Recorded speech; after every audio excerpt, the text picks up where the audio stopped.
This podcast is sponsored by nobody.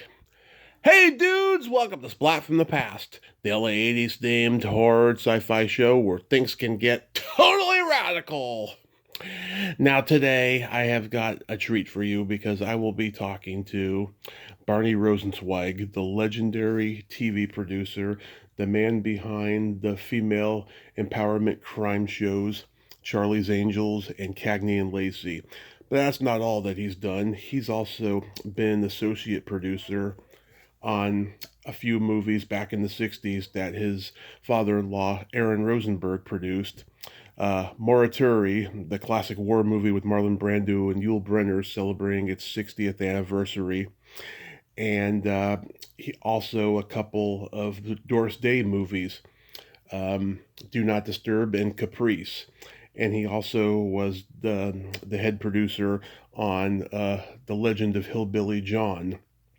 And this is an amazing career. Also, Daniel Boone he produced, and we're going to talk about all that stuff today. I can't wait. Don LaFrida connected us because he's married to Sharon Gless, the star of Cagney and Lacey, who's also been on the podcast. And I am so excited. It's going to be an honor to talk to this man because he's like a pioneer of female empowerment in television. And I love talking to people who empower females or, female stars who were like pioneers in being, a part of show business in a lot of ways. I don't know what the heck I'm saying because it's early in the morning, but you all get the idea of what I'm trying to say. So yeah, here is my interview with Barney Rosenzweig.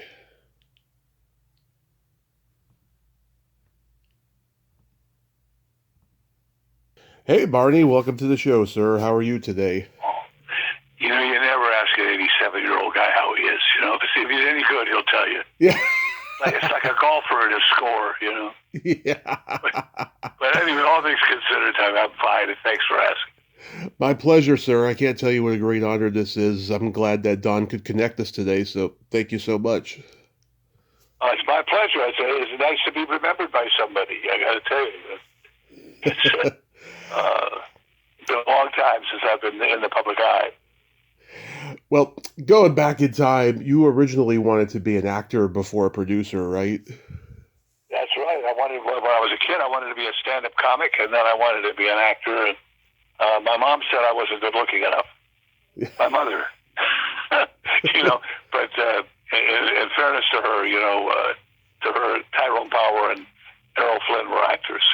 Yeah. I wasn't good-looking enough for that, so that's for sure. So she was right. Well, you got the funny, so why didn't you pursue comedy? It's a good question. I thank you for that's a compliment. I take very, very seriously. I mean, very appreciatively. Mm-hmm. I got married in my senior year in college, and I after a sojourn of being a performer in front of 6,000 people every Saturday. I was the head cheerleader at USC, and had a very successful run at that, and enjoyed it enormously. A very heady experience, one of the great ones of my life. And so that kind of in my own mind encouraged me that I could do this. I could go on and be a performer and do that thing. But I got married, and there's a part of me that is like my mother, is very timid, and that part of me, that timidity aspect of my personality, took hold. I said, "There's no way I could do this and be married and go to the Catskills and practice, my craft." So I decided to get a job and pursue mediocrity, I guess. That's why I never pursued comedy. Anywhere for I didn't do any further. That was the end of it. And then I got very, very engaged in my career in show business. It intrigued me, and there were things about it I liked very much, and other things I recognized right away that I didn't like so much. So it helped shape me and get me set to go. I've had a very interesting time recently. I've just finished my autobiography Nice. called I call it My Life Without Cagney and Lacey, and the conceit of the book Mm-hmm. is that you, the reader, have already read my other book, Cagney and Lacey and Me. So I'm not going to write about that. I'm not going to write about those the singularly iconic success of my life. I'm going to write about all the other stuff, about the stuff you and I right now are talking about, my early life and wanting to get started, and how I got my first job, and how I became a producer, and all that kind of stuff. And then the things that happened after Cagney and Lacey, and my decision to move to an island paradise in the southeastern part of the United States. So all that stuff is in it, and it's I really love doing it. I had the best time writing the book. Nice. And then now I have to figure out what to do with it, because who cares? I mean, except me about it. I mean, I don't know if there are very many people who are going to want to read about it. I think it's very good, of course. I think it's excellent. But that's me. If I don't like it, who would? So, but I'm not sure what to do with it. I don't think a regular publisher will want to do it. I think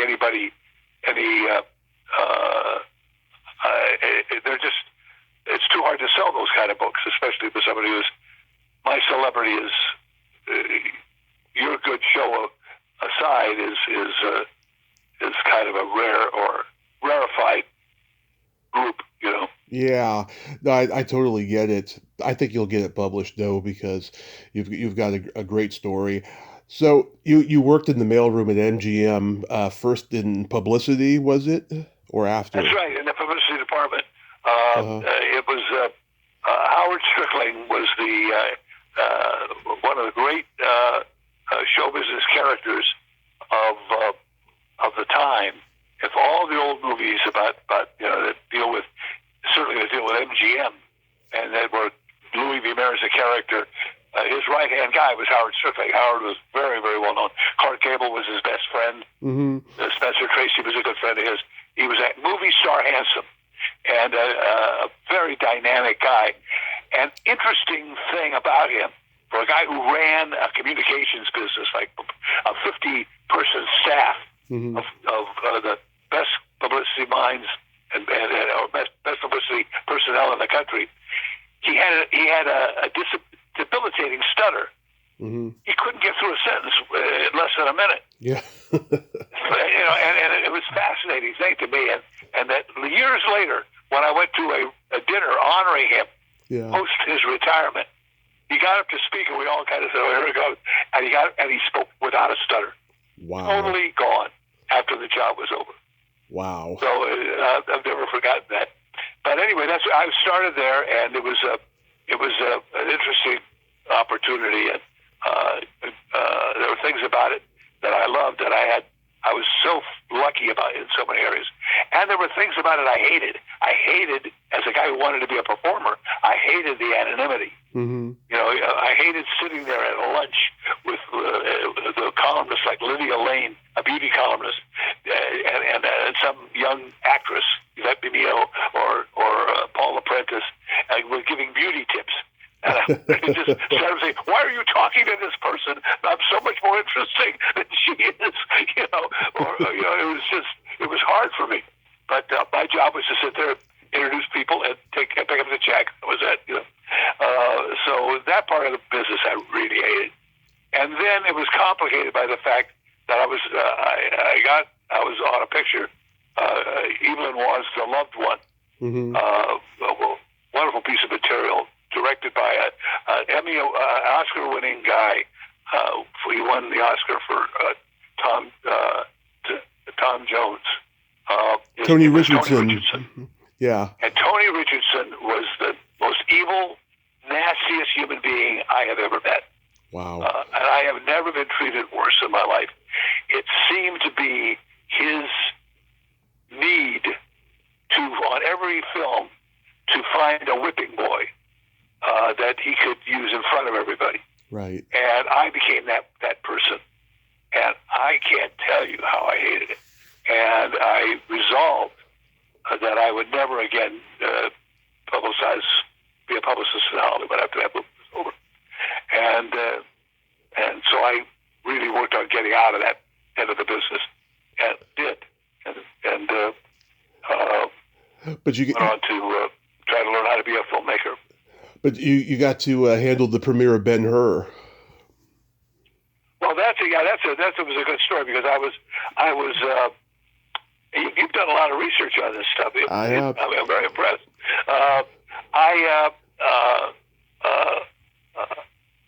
I was in the mailroom.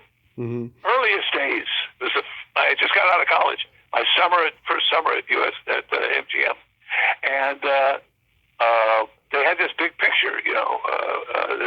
A fortune had been spent on it. MGM was in jeopardy of continuing to exist if that film did not succeed. And I did a little bit of work on it. The publicist, they had their best publicist, Morgan Hudgens, doing the publicity, and it was a lot of work for them. So they couldn't afford to give him another publicist to work on it. But the kid's a college graduate. Let him help you out. He knows how to capture. He can type. Let him capture the pictures.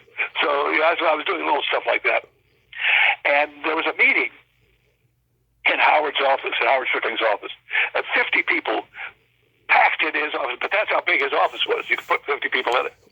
And I'm plastered up against the wall in the back. I'm the least important guy in the room by far. And they're complaining about the charity that was to take over the premiere of this movie was not doing its job. They were not getting us on the society pages. They weren't getting us out of the drama pages. We weren't getting any publicity out of this event. And Howard Strickling was just livid. And it turns out that the charity was the USC Medical School. Mm-hmm. And I am just as I mentioned earlier, I was the USC Yell King. I was a hot shot at that school. The president of the university's wife adored me, and I occasionally had lunch with the president of the university. I was a very, very popular kid there. Yeah. And I raised my hand kind of timidly in the back and said, "Excuse me, I think I could be of some help here." And I wound up staging card stunts at a football game at halftime. Ben-Hur card stunts. That's where the Tommy Trojan came in wearing one of the costumes from the movie. That's how the SC originally got the thing that guy wears, the costume that guy wears, that drives around in his white horse. I had a chariot come through. I didn't actually stage a chariot race, but I had some chariots come into the Coliseum on national television. So it was a big deal, and I wound up handling the West Coast premiere of Ben-Hur, which in fact became the most successful run of the movie in the world. So that kind of escalated my career from the mailroom onto being a publicist at MGM, which it was very rapid. By the time before I was 22 years old, I was making more money than my father was. Wow. Of course, he was a school teacher. It was a low bar, but still, it was a lot of money for the time. And there was I got a second piece of good luck within months. That was an actor's strike. It was a rare thing in show business. Right. There's a lot of strikes in show business, but actors have rarely gone out. Yeah. And when they do, it is a very serious thing. You can make a movie if you have to without writers. You can make a movie even without directors if you have to. Anybody can step say anybody's cousin can step say I can direct. It'd be great, but they can do it. But you can't unless you're doing cartoons. You can't make a movie without actors. Yes. And so the studio shut down. And this was it looked like it was going to be a serious strike. MGM decided, along with other studios, to take advantage of the strike to clean out a lot of dead wood, get rid of a lot of people who they didn't want to pay anymore.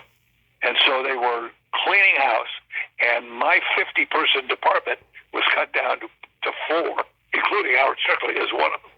So there was Howard and 3 others, and I became the 4th that they picked because I was the cheapest. I just going to work there. And if I agreed to go back to my old job and be in the mailroom and turn on the lights every morning and deliver the mail and sweep out the room, and then do the work I've been doing on and Ben-Hur, including Saturday mornings going to the Egyptian Theater and giving lectures on how we made the movie to group sales people, and then doing all the other work in the place. For the same money, I could stay. And of course, I agreed. I wanted to stay. And that became, for me, a great opportunity. I don't know how much you want to get into this thing, but there was a thing called, in the publicity game in those days, called planting. It's where you planted stories with the individual columnists. And every columnist, Hedda Hopper and Luella Parsons and Jimmy Starr and Army Archer with the Variety, and Mike Connolly with the Hollywood Reporter, and Harrison Carroll with the Herald Examiner, and all these various columnists. Each of them had their own planter. They were in competition with each other, and the planters were in competition with each other to get the best stories to their columnists. I began, after the strike, as the strike was going on, I'm the only one there, I planted all of them. So I'm taking Hedda Hopper to Chase's on Wednesday night, Phil Shrew the LA Times to lunch somewhere at the Duck Press, I think, on Thursday afternoons. Luella Parsons at her home. I mean, all kinds. And I'm gaining more weight than my pregnant wife was, with all these meals. And I'm having the time of my life, and I'm successful at it. And when the strike was over, and our strike, he says, okay, we're going back to the old system. Both Hedda Hopper and Luella Parsons, who were very competitive, he said, no, we like Barney. He said, but he can't plant both of you. And they said, yeah, he can. It's all right. We know he's working both sides of us. and so I was, a celebrity publicist, if you will, which served my ego very well at the time. And that lasted for a while. But ultimately, I decided I wanted to get out of publicity and on my way out of that. Yeah, so you had to choose between making a movie with Martin Ritt or making a movie with your father-in-law, Aaron Rosenberg, and you chose making a movie with your father-in-law, which was the war movie Morituri.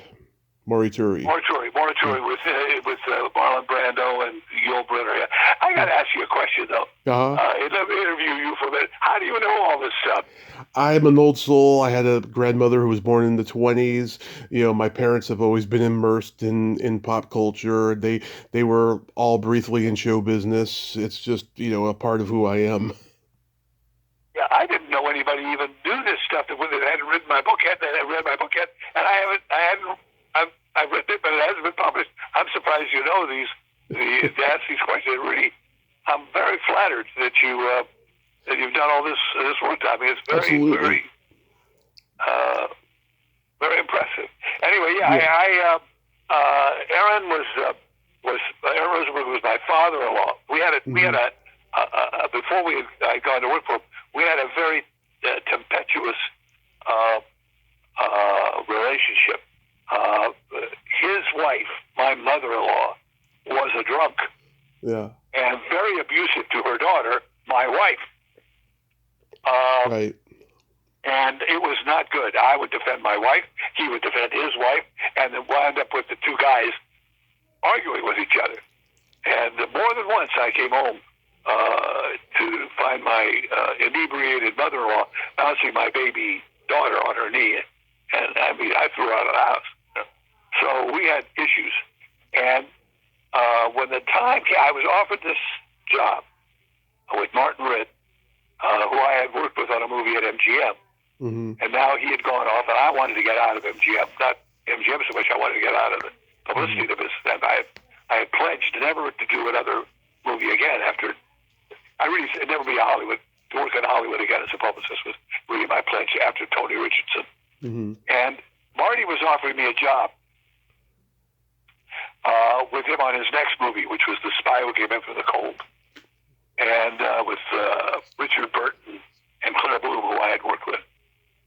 And there was even a possibility of my becoming his associate producer on the movie. And it was very tempting. You could, as a Hollywood publicist in those days, you could make enough money to live on your expense account in Europe and bank your salary. And you didn't have to pay. If you lived there for 18 months, You didn't have to pay taxes in those days. So it was a very, very interesting opportunity in a lot of levels. The problem with working in Europe was that it was a seasonal business. No one in those days shot films in the wintertime. Mm-hmm. So you had to be prepared to not work 3 or 4 months of the year. But Marty's movie, The Spy Who Came Into the Cold, was going to be shot in Europe, in Germany, in the winter. It deliberately wanted that look. So my first winter as a Hollywood publicist in Europe Mm-hmm. would have been taken care of. And, I imagined myself as becoming very successful in Europe. I could write a letter to Luella Parsons. She'd take off the Dear Luella part and just print the whole damn thing. As her correspondent from Germany or wherever. I could have been very, very good at doing that and been kind of a celebrity publicist.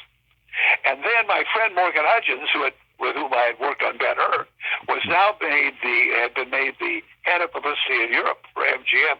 He said, if you do this, if you decide to come to Europe, I've got a movie coming up that you can handle called Dr. Zhivago.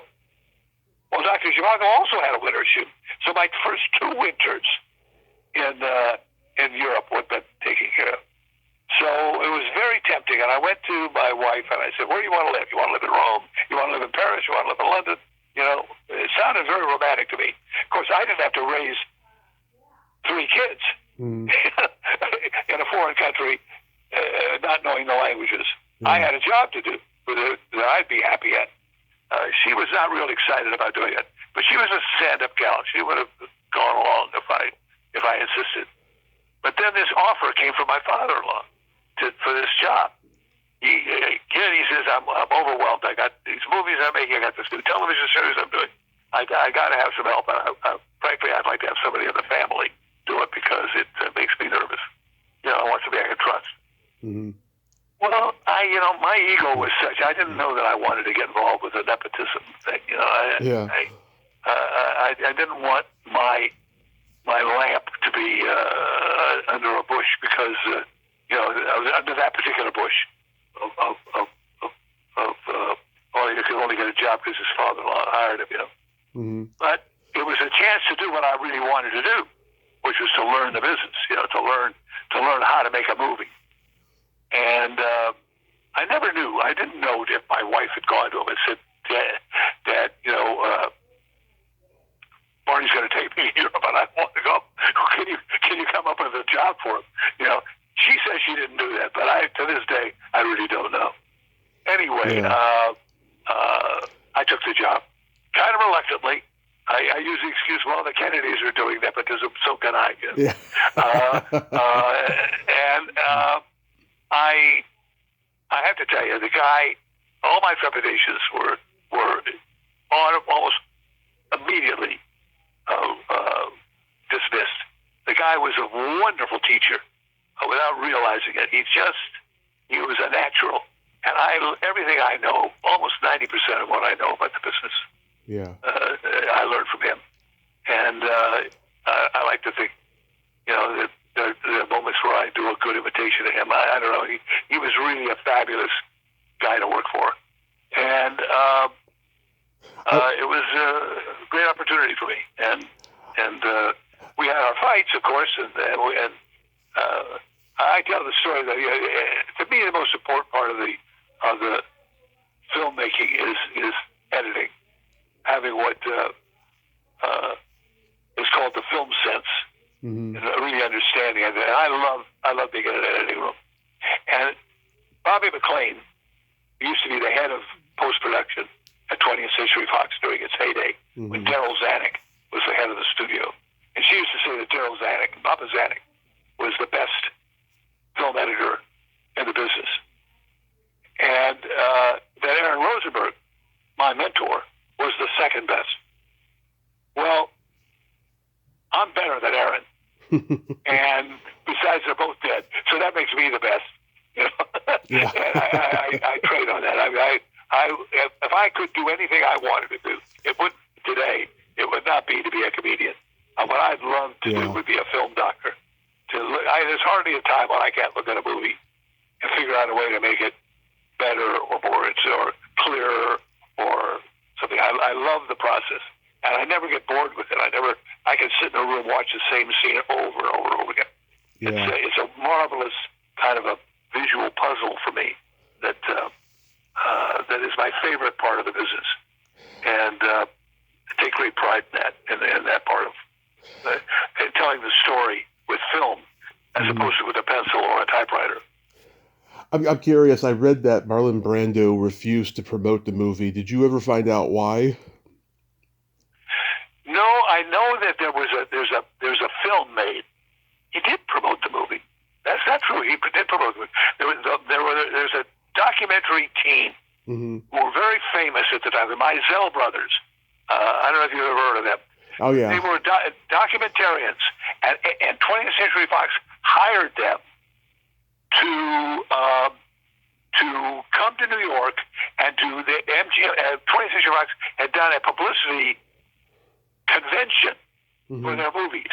The most important one, I think, at the time, certainly the most important one of the Mizell movie, became Marlon Brando's interviews for Morituri. And I saw it. It was a wonderful documentary, but it has become one of those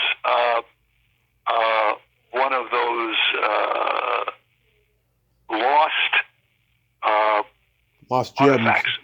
I don't know what you call it. It's like my daughter, who was a documentarian, asked me about it. I happen to have a copy, and I sent it to her.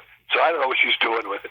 But there are very, very few people who have ever seen this thing. So but let me take it back. What I said, you may be right. He may have decided, because that movie was made where he was promoting the movie, and something happened. I know not what.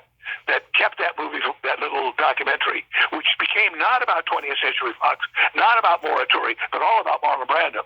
But something kept that from being distributed. Yeah. And I would guess it was Marlon.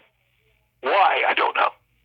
That's so interesting. It's one of those things. And I tell you, the fact was in Toronto, Canada, years later, making a series for Jeff Sagansky and the PAX Network, which was hardly a network at all. It was like 50 or 60 independent stations around the United States. And I'm making this, what is now a very obscure little television series in Toronto for him. Yeah. And sitting around the editing room with a couple of the guys, we're chatting like as you and I are, and one of these stories came up, and this editor assistant said, "I've got the movie," and that's how I happen to have a copy of it. He had that Mizell. He had it because he's an editor. He's a fan of the Mizells. Yeah. And it's like a collector's item. So I saw it on YouTube. It's a lost gem. It's a really underrated movie. Oh, you can see it. You saw what, Morituri or the Mizell documentary? Morituri. It's on YouTube. Oh. Yeah, I'm not surprised. I'm sure it's around somewhere, but it was an interesting little movie. There were things about it, the making of it, that were, what was the name of the, trying to remember the name of the director now, it'll come to me. German guy. Oh, yes. I can't remember. I think it's Barnhard Wiki or something. Bernard Wiki, yeah. Yeah. And he was a very, it was a kind of a coup to get him. He was a real artiste from Berlin at a time when Das Boot was very, very good German movies were coming out. And Marlon was, I think, happy to have him, but ultimately it was not a great marriage. Bernard had there's some fabulous shots. By the way, I have to tell you, for that time, there's a helicopter shot, which of the whole ship comes in the where camera's on a helicopter and it comes round and round and round, and ultimately comes onto the ship and then moves in closer and then comes into a guy on the ship, an individual actor who runs the length of the ship, and we follow him and delivers a line of dialogue. It was pretty impressive in those days. You just didn't have camera work like that, and that was all Wiki. That's what he did.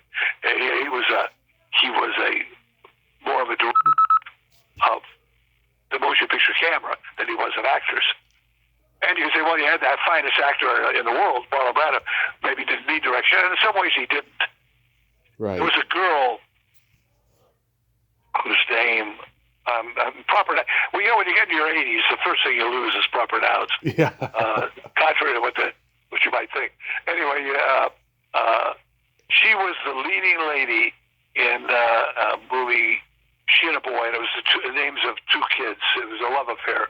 Mm-hmm. But very for a low budget little movie, it was a big success at the time. It was like Jane and John or something, but and she was the star of that, and she was paralyzed by a certain scene she had to perform. There's a scene in the movie, an offstage rape that takes place on the ship. Oh, Janet Margolin. Huh? Janet Margolin. Janet Margolin. Yeah. And if you got a chance with your computer, look up the name of the movie that she starred in before that. It was very, very, very. I think it got a nomination for an Academy Award. Anyway, Okay. She was frozen in place in terms of how to perform the aftermath of that rape. She had this scene to do. And Bernard Wicki was not going to be of any help, that was for sure. And she couldn't come out of her dressing room. Marlon went in there, Mm-hmm. and he played the part for her. He played her part for her to show her what to do. I mean, it was really kind of amazing. It was David and Lisa. David and Lisa. David and Lisa was the name of the movie with Janet Margolin, and I forget who the boy was. But David and Lisa was an art house smash. Yeah, Coeur d'Alene. That era. It was Coeur d'Alene. That's right. That's right. Coeur d'Alene and Janet Margolin. And so the movie was, it was kind of an inside thing to have a young star like Janet Margolin along with Marlon Brando and Yul Brynner. Then you did two movies with Doris Day, Do Not Disturb and Caprice. Do you have any good anecdotes about Doris? I think, it is just my opinion for what it's worth, I think Doris Day is maybe one of the most underrated actresses in the history of Hollywood. Mm-hmm. I think she's absolutely brilliant. And she was, I don't have any bad thing or negative things to say about her. Her husband, Marty Melcher, mm-hmm. who was apparently not the greatest husband of all time, but was a fun guy to be around. A great wit, and I spent more time with him than I did with her. She was a busy girl and had a little time for people like me. She was. There was a lot of wardrobe to do, a lot of makeup to do. We had a policy then. In those days, Leon Shamroy was our cinematographer. Leon Shamroy, I think to this day, may have more Oscars than any other cinematographer. Wow. In history. He did a movie called Wilson. He did South Pacific. He did all the big pictures. I forget what there was some big religious epic he did. But we had him on, and he was under contract to Fox. He made, I don't know, $1,500, $2,500 a week, something like that. Whether he worked or not, he was just there under contract, because that's how good he was. He wasn't like an independent contractor. But he got assigned to our movies, which were not very important movies, as successful as they might have been. In the grand scheme of things, in Leon's view, Leon was a caustic character. He with his cigar stub in his mouth, and sat in his chair and leaned in. Then he deigned to look through the camera at what was going on. Mm-hmm. And I can't use his. I don't think if we're on the air, I don't think I can use his vocabulary. It's okay. A lot of four-letter words, and most of them beginning with the letter F. And and we quit working at 4:30 in the afternoon. He can't shoot. He wouldn't shoot Doris after 4:30 in the afternoon. He would say her face looks like a pan full of worms. Yeah. So that's a kind of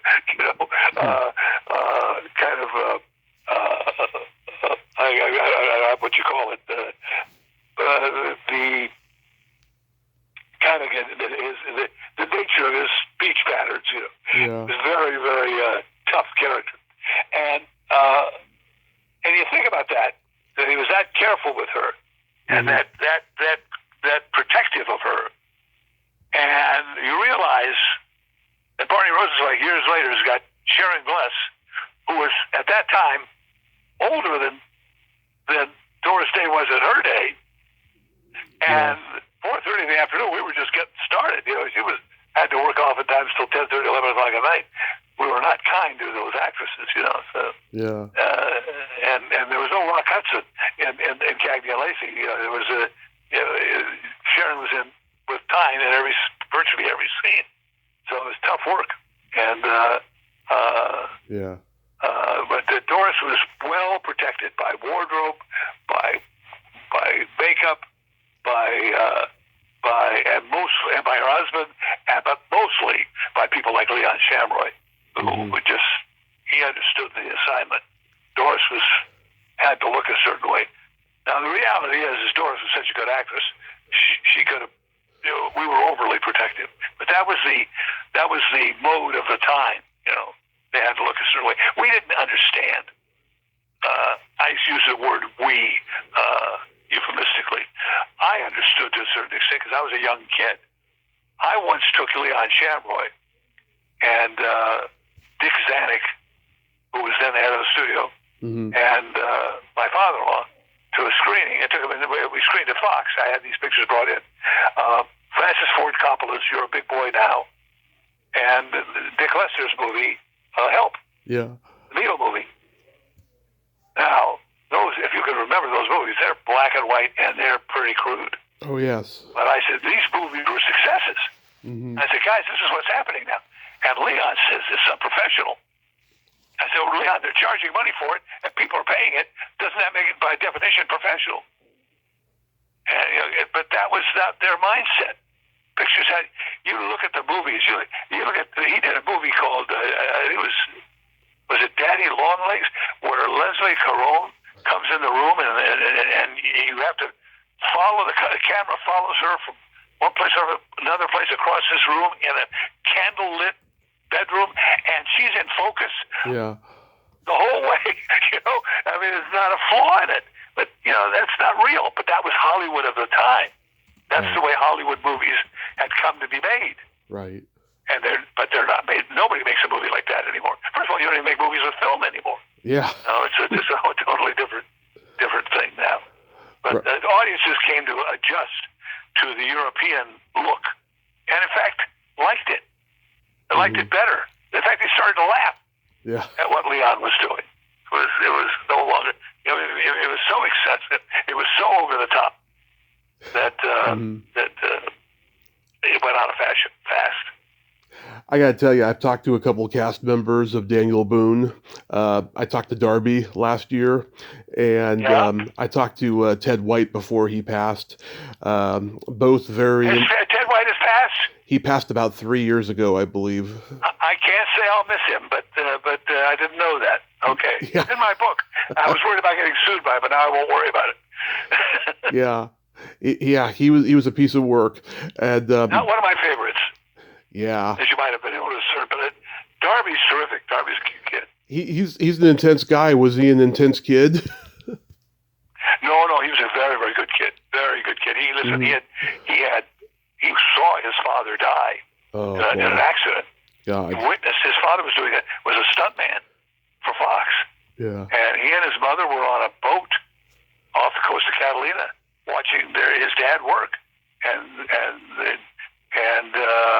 the director called for another take, and Mr. Hinton didn't want to do another one. He says, I did it. You know, and there was something to do with the air pressure and how the heat and all that kind of stuff, how long the plane could stay aloft, all that kind of stuff that I don't understand. But there was an argument, but he said, okay, I'm a professional. You want it done again, I'll do it again.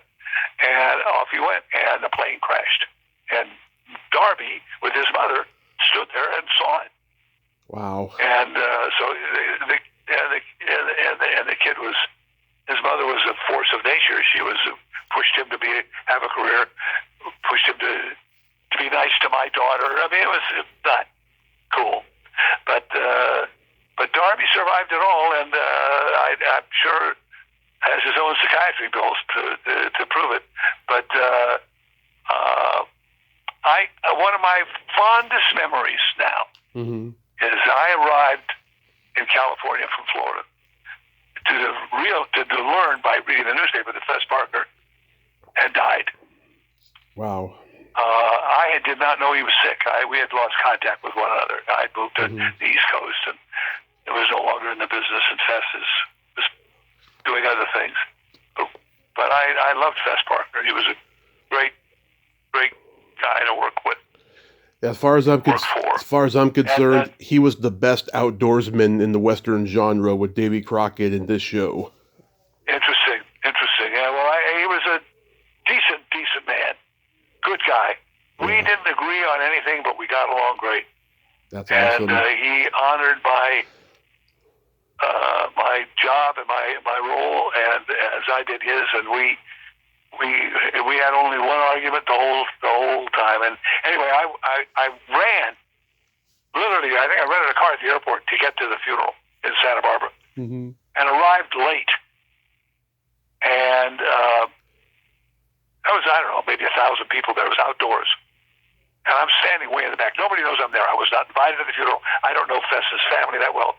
Fess's wife had apparently had gone into some form of dementia, so there was no chance she was going to invite me. So I was not invited. But I was in the back when Darby was giving the eulogy. And Darby said some very, very nice things about me that Fess had said to him. And it's one of those, it's in my book, I cherish that moment. It was very, very sweet of Darby to realize, to say that, not knowing I was there. He was just talking about it.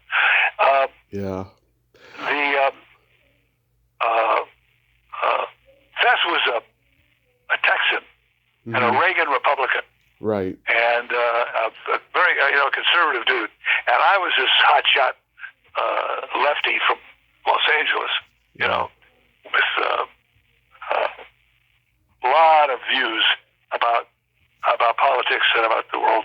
Very full of myself, and I'm putting a lot of stuff. I used to say to the writers, "It's Vietnam, but instead of the Vietnamese are the Americans, and the Americans are the English, and that's the Revolutionary War." In other words, the question is this whole country worth the life of one single Englishman? That's the debate going on in England. Right. While they're here exploiting the domestic population, which are the people who eventually started the Revolutionary War, which is what Daniel Boone was that period. So I'm saying let's do Brendan Behan's The Hostage better. So the Irish Revolution is the American Revolution. Let's do the Boston Tea Party is an act of civil disobedience. Those days, that's what was going on. This series of mine was being made in the 60s. Yeah. Friends of mine were fighting in Vietnam. I'm too old to fight in Vietnam, but I am producing this television series, and I'm making it about things that are currently on the front pages of newspapers. This 18th century, drama, a family drama I'm making. And Fess is no dummy. He had to know what I was doing. Never gave me any trouble at all. Never said a word to me about it. And I found out, thanks to Darby Hinton at the funeral, that Fess had told him the thing he was proudest of in his career was the show, that making what he and Barney Rosenzweig did together to make the show current for Americans. Well, I mean, I was knocked out. That was just, I was so thrilled that it made me cry. That is beautiful. I consider you a pioneer in feminism on TV, with Charlie's Angels, for better or for worse, it was the first female crime show, but even, of course, Cagney Lacey was like the first, like, really huge, critically acclaimed one. I just think it's so wonderful that you gave, a platform for women to be in power on television. I mean, it must feel gratifying to this day with everything that we've seen since, with Charmed and Alias and all these female-driven, crime shows. Oh, yeah. Oh, sure. I'm just surprised there's not more of them, But I mean, it's, I take great pride in it. And by the way, I made a big fight for Charlie's Angels. That was a much more feminist show. Everybody talked about the tits and ass, Yeah. But that was a sidebar. Those were working women. and who cared about each other. And I had to fight for that. Aaron Spelling and more importantly, Leonard Goldberg really wanted to make that show all tits and ass. That's all they wanted to do. And it was insulting, some of the things they wanted, the sexist jokes they insisted on putting forward. And finally, it got to the point, I fought them, and I was losing the fights because they were much more powerful than I. But finally, it got to the point where I had educated the women enough, they wouldn't say those jokes. And I finally, so I turned out, I just stood there, to the letter, I say, they're not going to say it. Yeah, I used to. I used to watch Cagney Lacey with my grandmother, and I think the show still holds up today. I just love seeing Sharon and Tyne just banter back and forth, and it was a well written show. And I talked to Dan Shore years ago. He told me that being written out of the show made him broke for 5 years. I was the one who had to tell Dan that his character was going to get shot, and I don't remember why we did it. I think it was just we were just looking for things to do. You make enough of these episodes, you start getting, every now and then you get a little desperate as to what how much farther can we go with this, or do we want to? Is it worth having a very dramatic scene where we can? We were really toying with the idea of that Dan Shore character, who he had this constant. I'm trying to. My vocabulary is failing me. Edgy relationship with Cagney. They were always. She was always insulting and putting him down. Yeah. And I wanted to. We were going to do an episode. I don't think we ever did, where she's taking a shower. Yeah. And we reveal that he enters the shower with her. That they had in fact been having a relationship. A sexual relationship that nobody knew about. And they had been having it for some time. That the banter between them was sexual, even though it was kind of trading mutual insults. That was their form of foreplay. Yeah. And we were going to do that, and instead of doing that, we killed him. But he had a crush on her. We definitely showed that. We had an episode where he was standing he had come to see her carrying flowers, I think. Yeah. And he arrives, and he's in the shadows when she comes out on a date with another guy, and he's left standing there. So we did let the audience know that he had a crush on her, but we never consummated the relationship, which we had toyed with the idea of doing. But before we got to that, we decided that it would be a very dramatic thing to have them all coming out of I remember it was a lunch together, a whole group of cops were coming out of a courtroom scene, and there was a random shooting, of which he was the lone victim. I think when Cagney was trying to resuscitate him, she was trying to, it showed her true affection for the guy that she had been so mean to. And it's been a long time. I don't remember all the details of it, but that was, I remember having to tell Dan, kid, it's not your night. Yeah. That was the territory of the job. So your memoir that's out, Cagney Lacey and Me, you got that, and so you're trying to publish this new memoir. Yeah. I'm not trying to publish it yet. I just literally typed the end on it. I got to figure out how to put a copyright number on the front of it, and then I'm going to figure out what to do. I don't mind the idea of self-publishing. Yeah. But the problem is, I self-published the last book, Cagney Lacey and Me, and for years I regretted it. I thought it would be, I'm sorry I didn't just go through the tradition, because you lose. The New York Times isn't going to review you if you're self-published. You lose certain elan, certain prestige things disappear with self-publishing. But I wanted to do it then because I needed to be in control of the book. The purpose of putting the book out at that time was the 25th anniversary of Cagney Lacey, and I wanted to. It was really a supplement to the DVDs that were being sold. Right. I thought we'd give the book away. I wasn't interested in book sales. I just wanted it. I think they wanted me to write a pamphlet to go with it, and I wound up writing this tome. Mm-hmm. I don't know how many words, 60, 70,000 words about the thing, and it's a good book. But I had the benefit, self-publishing wise, of Sharon and Tyne on the road promoting the series, and they promoted my book. Mm-hmm. Rosie O'Donnell on The View said, "There's Barney Rosenzweig in the audience. Look under your chairs, everybody. There's a copy of his new book, Cagney Lacey and Me. Mm-hmm. Terrific book. And it was on. So I was a part of the national tour with CBS morning shows and Fox morning shows and radio stuff and all that, and did all that stuff. So the book had at least a chance of some kind of promotion. Right. And and then later Sharon did her book. Apparently there were complaints. Good book. Oh yeah. I don't know if you had a chance to read it. I have. Terrific book. It's brilliant. And Simon and Schuster published it. Well, I tell you, they published it. Yeah, they did a nice job. The book looks good, but so does mine. It's on nice paper. So is mine. The cover's nice. So is mine. Got a nice cover. But I called up the head of Simon Schuster. I said, "Hey guys, I'm getting calls from California. My friends go to buy Sharon's book. The book is in the bookstore, but it's in the storage room. It's not in it's not in the window. It's not on the front counter. It's nowhere to be seen. You're not in any of the airport stores." And Jonathan, whatever his name, I forget, the president of the company, Barney, we don't own the bookstores.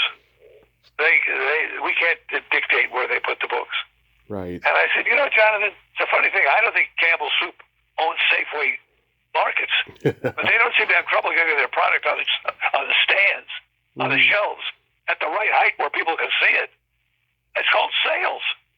But you realize they don't do that. Well, if they're not going to do that, what good are they? You might as well self-publish. And so I thought, that's what I do this year. But it dawned on me, just out of nowhere, because I was so busy writing the book, I didn't think about it. So I think about, wait a minute, I'm going to self-publish this book. I don't have Sharon. I don't have Tyne. I don't have a 25th anniversary. Nobody remembers my name except Tommy. It's Tommy Kovac. And how am I going to do this? So it's something I'm thinking about what to do. Well, you'll get it done. I'll read the old book, and I look forward to the next one. Barney, thank you so much for coming on today. This was great. Tommy, it's my pleasure. I'm so impressed with the research you did, and what a good interviewer you are. And I hope I didn't talk too much when I give you a chance for all your questions, but I appreciate your research and the invitation to come on the air. Invite me again. Absolutely. Please tell Sharon I said hi, and you have yourself a great day, and be safe out there. Thanks very much. I appreciate your good wishes. Thank you, sir. I got you. Okay. Bye-bye. Well, there you have it. Barney Rosenzweig. Oh my God, a legend. I could listen to that guy talk all day, and he was just fabulous. Just beyond fabulous. Unfortunately, I didn't get to ask him about the legend of Hillbilly John, but who knows? Once that book is out, and I know it will come out, I'll invite him back on. And yeah, I just love his enthusiasm and just the way he talks and tells those stories, And he had nothing bad to say about anybody, Even though I am intrigued by what he said that he wrote about Ted White in his first book, But it was a great conversation. Don, thank you so much for connecting Barney and I. That was wonderful. Well, until next time, this is Tommy Throwback Kovac saying, there's no shame in living in the past because the present sucks. Later, dudes.